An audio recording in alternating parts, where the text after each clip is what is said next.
आज हमारे साथ हैं जन नायक जनता पार्टी से चौधरी दिग्विजय सिंह चौटाला। गठबंधन टूटने के बाद पहली प्रतिक्रिया उनकी क्या है, उसी पर बात करते हैं। पहली प्रतिक्रिया यही है कि संघर्ष के पथ पर चौधरी देवीलाल जी के असूलों को नमन कर करके फिर चल पड़े हैं।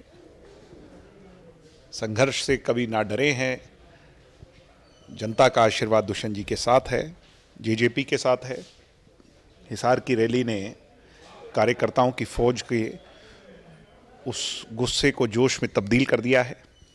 पार्टी में नए लोग सम्मिलित हो रहे हैं। नित नए लोगों का पार्टी में आना जारी है।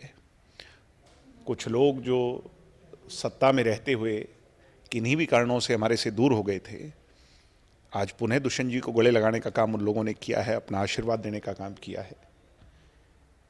मैं बड़े विश्वास से कह सकता हूं कि जेजेपी एक बहुत बड़ी फोर्स बन के लोकसभा में भी और विधानसभा में तो दुष्यंत जी को पूरा मौका देने के लिए हरियाणा की जनता इस बार फैसला करेगी।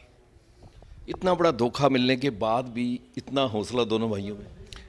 राजनीति में तो everything is fair in love and war. हम सत्ता में सुख भोगने के लिए नहीं गए थे, हम काम करने के लिए गए थे। हमने 4-5 काम किए, एक आधा रह गया। हम बड़ी पारदर्शिता से जनता के बीच में समय समय पर हालातों को रखते आए। जिस दिन दुष्यंत जी को सत्ता से बाहर कर दिया गया, उस दिन भी दुष्यंत जी ने बड़ी पारदर्शिता से रखा। जो बात हुई, जिस नेता से हुई, कहां पर हुई, कैसे हुई, क्या कहा, क्या फैसला हुआ, दुष्यंत जी ने लोगों के सामने रख दिया। दुष्यंत जी ने तो यहां तक सेक्रीफाइस करने की बात कही, क्योंकि सेक्रीफाइस की नीति हम चौधरी देवीलाल से सीखे हैं कि अपने इंटरेस्ट को सेक्रीफाइस करके जनता के इंटरेस्ट को पहले रखो। दुष्यंत जी ने कहा, मैं चुनाव भी नहीं लड़ूंगा अगर 5100 पेंशन कर दोगे। इससे बड़ी बात तो कोई कह ही नहीं सकता।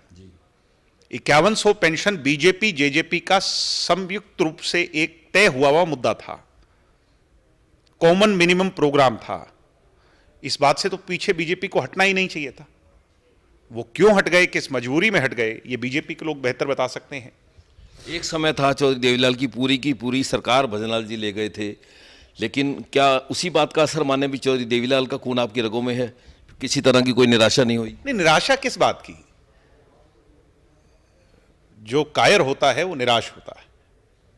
हम चौधरी देवीलाल का खून हमारी रगों में है और उससे जो हमें हौसला मिलता है, जो ऊर्जा मिलती है, और बार बार जब भी इस तरह की बातें आती हैं और संघर्ष की आग में अपने आप को झोंकने की बात आती है, तो चौधरी देवीलाल की मूरत की तरफ एक बार देख करके फिर चल पड़ते हैं और मजबूती से लड़ेंगे।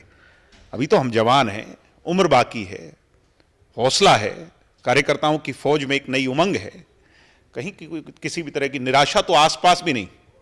अमित शाह ने कहा कि जन नायक जनता पार्टी से हमारा कोई मतभेद नहीं है, वो आज भी एनडीए का हिस्सा हैं।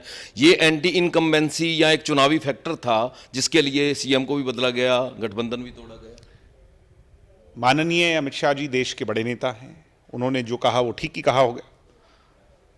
मगर दुष्यंत जी की कतई कोई सीटों को लेकर के जिद नहीं थी, ये बात मैं क्लियर करना चाहता हूं। अगर हरियाणा की जनता में हमारे विरोधी आज ये बात कह रहे हैं कि दुष्यंत चौटाला एडमेंट हो गए थे ज्यादा सीटों पर लेकर के, तो मैं उस बात को स्वीकार करने को तैयार नहीं हूं। दुष्यंत चौटाला इस बात पर एडमेंट थे कि मुझे 5100 पेंशन चाहिए। तो जो काम रह गए हैं, चाहे वो 5100 रुपये की पेंशन का मामला हो, चाहे 75% प्राइवेट आरक्षण की बात हो, चाहे छात्र संघ के चुनाव की बात हो, तो प्रयास रहेगा आगे ये पूरे? निश्चित तौर पर रहेगा, निश्चित तौर पर रहेगा। प्रयास क्यों नहीं रहेगा? उसको अमली जामा पहनाने के लिए संघर्ष जारी रहेगा। सत्ता का हिस्सेदार बनेंगे, सत्ता में पुनः लौटेंगे और सत्ता में लौटकर उन कामों को पूरा करेंगे। तो खट्टर साहब के साथ उसके बाद शिष्टाचार की भेंट भी हुई दुष्यंत चौटाला की। ये तो एक अच्छी रीत है, एक अच्छा कल्चर है कि अलग होने के बाद भी पॉलिटिशियंस में कोई दुश्मनी नहीं होनी चाहिए। वो हाँ, नहीं, मनभेद भी हो जाए, मतभेद भी हो जाए, मगर डेकोरम मेंटेन होना चाहिए। दीपेंद्र हुड्डा लगातार ये आरोप लगा रहे हैं कि ये पर्दे के पीछे अभी भी गठबंधन है। दीपेंद्र हुड्डा चाहते क्या हैं, पहले ये तो बताएं। नहीं, वो कह रहे हैं अभी ये कैंडिडेट खड़े करेंगे। दीपेंद्र हुड्डा क्या चाहते हैं? दीपेंद्र हुड्डा खुल के अपनी मन की बात बताएं। दीपेंद्र और भूपेंद्र हुड्डा बाप और बेटा की कंपनी गुलाबी गैंग, सिर्फ दोनों के इंटरेस्ट कैसे कायम हो इसके सिवाय तीसरी कोई चीज चाहते ही नहीं। अब दीपेंद्र हुड्डा राज्यसभा के एमपी रह करके कहते हैं मैं लोकसभा लड़ूंगा, यानी वो राज्यसभा की 2 साल की सीट बीजेपी को चली जाएगी, बीजेपी का 1 नंबर राज्यसभा में बढ़ जाएगा, तो राहुल गांधी को नुकसान नहीं होगा क्या? कांग्रेस को नुकसान नहीं होगा क्या? ऑपोजिशन को नुकसान नहीं होगा क्या? दीपेंद्र हुड्डा इतना कमजोर सोच का आदमी है जिसको यही नहीं पता वो कह क्या रहा है। दीपेंद्र हुड्डा ने यह भी बयान दिया कि अगर इनको रोहतक सीट ऑफर हुई थी, अरे रोहतक इन्होंने इसलिए नहीं लड़ा भी, इनको हार दिख रही थी। अगर इतना घमंड में हो, अहंकार में हो, तो एक बारी खुले मैदान में कहो कि आके लड़ें और हम लड़ेंगे चुनाव। राज्यसभा इस्तीफा दे। नहीं, वो तो लड़ेगा ही, वो तो लड़े ना लड़े, वो तो चलो कांग्रेस का मामला है।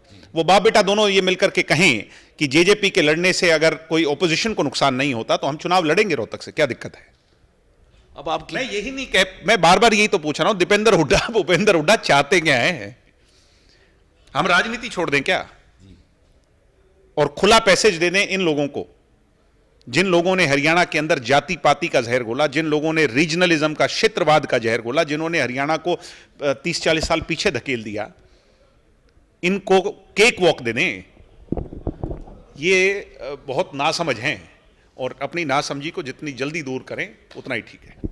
दुष्यंत जी ने बयान दिया कि मैंने ये कहा था कि आचार संहिता लागू होने से पहले खराबे की, जो फसल का खराबा हुआ है उसका मुआवजा दिया जाए और स्पेशल गिरदावरी की जाए। हाँ, तो सरकार उसमें, अब दुष्यंत जी जब वहाँ बैठे होते थे चंडीगढ़ में, तो कभी भी किसान की फसल पर खराबा आता था तो उसको बहुत सख्ताई से निपटते थे। और इन पिछले 4.25-4.5 सालों में जितना मुआवजा किसान को दुष्यंत जी ने दिलवा दिया, ये हरियाणा का इतिहास है कि किसी सरकार में नहीं मिला, यहां तक कि हमारी पुरानी सरकारों में भी नहीं मिला। लोकसभा की सीटों का क्या आपकी पार्लियामेंट बोर्ड क्या कह रहा है, कितने सीटों पे लड़ेंगे? एक बड़ा मैसेज दिया गया है ऑपोजिशन द्वारा, और बार बार जहां भी कहीं हरियाणा में जब हुक्के पर चर्चा होती है तो कांग्रेस कल्चर का आदमी एक बात कहता है कि दुष्यंत चौटाला जो 10 कैंडिडेट उतारेगा उससे बीजेपी को मदद मिलेगी। मैं एक बात आज आपके चैनल पे ये बड़े विश्वास से कह रहा हूं कि दुष्यंत चौटाला जब 10 कैंडिडेट उतारेगा या 5 उतारेगा या 2 उतारेगा या जितने कैंडिडेट उतारेगा, ये तो अभी हमारी पॉलिटिकल पार्टी ने तय करना है। मगर दुष्यंत जी ने एक बात कही है हिसार की रैली में कि मैं चौधरी देवीलाल जी के विचारों पर बनने वाली पार्टी पर कलंक नहीं लगने दूंगा। भूपेंद्र और दीपेंद्र हुड्डा घर में बैठे ये ख्वाबी पुलाव जितने मर्जी सजोले और हमें बदनाम करने का प्रयास कर लें, दिग्विजय चौटाला बड़े विश्वास से कह रहा है कि ये कलंक दुष्यंत अपनी पार्टी पर नहीं लगने देगा। पहले चर्चा थी कि चुनाव दोनों और वो कलंक का ना लगने का मतलब है कि हम बीजेपी की सपोर्ट में या बीजेपी को इनडायरेक्ट सपोर्ट में अगर खड़े नजर आए तो फिर ये हमारे ऊपर सबसे बड़ी लानत होगी। तो क्या 10 की 10 लड़ेंगे या पार्लियामेंट बोर्ड कहता है कुछ सीटों पे लड़ें, 2 लड़ें? ये मैं तभी तो कह रहा हूं, यही तो मुझे समझ नहीं आता जब दीपेंद्र हुड्डा ये कहता है ये दुष्यंत चौटाला भाग गए, तो चाहते क्या हो ये बता दो। जनता को ना समझते हो क्या? जनता सब देख रही है। कहीं ये जनता ही हमें प्रोत्साहित करके ये कहे ना कह दे रोहतक लड़ो और फिर दीपेंद्र हुड्डा का वो हश्र हो जाए जो कोई सोच नहीं सकता। तो क्या पार्लियामेंट्री बोर्ड इस बात पे भी फैसला कर सकता है कि किसी और पार्टी के साथ गठबंधन हो जाए? हो सकता है। राजनीति के अंदर जो वैचारिक समानता के लोग हैं, जिनसे विचार मिल सकते हैं या जो आपके साथ काम कर सकते हैं, उनसे समझौता किसी भी स्तर पर हो सकता है, किसी भी राजनीतिक दल से हो सकता है।